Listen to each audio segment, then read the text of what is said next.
What we have here is the meeting of the New York State Assembly Health Committee on June 13th, 2019. This meeting was to discuss and vote on the bill to repeal the religious exemption to vaccination in New York State, a bill that had been in place since the 1960s, a religious freedom that 20 million New Yorkers had.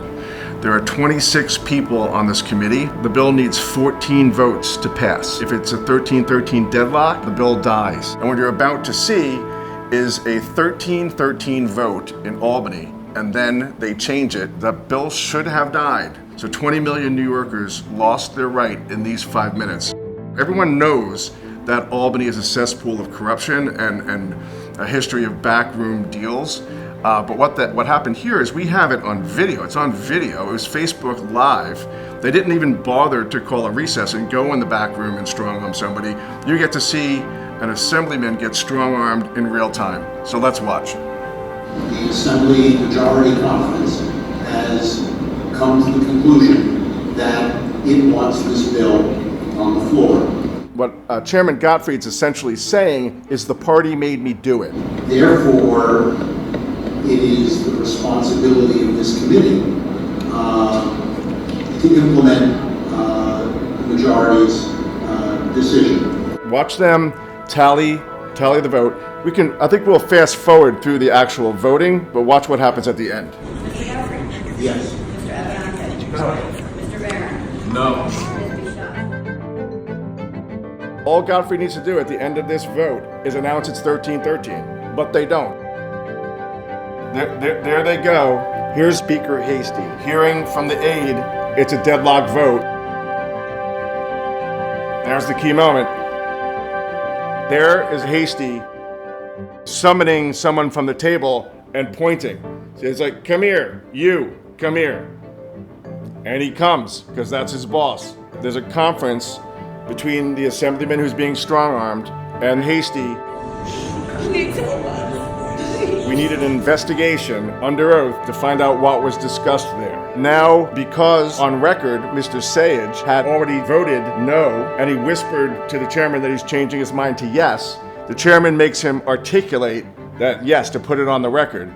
And you're about to see an absurd speech from Mr. Sayegh about how much he likes individual rights and religious freedom while he's taking them away. Mr. Sayegh, I just need you to say out loud, we had said was solely for the purpose of moving the bill to the floor. I just wanted to make a statement. I think this is an important bill, an important issue. And all along, as a student of constitutional law, I've always represented and protected individual rights and religious rights. And as an educator, parental choice is very important for me.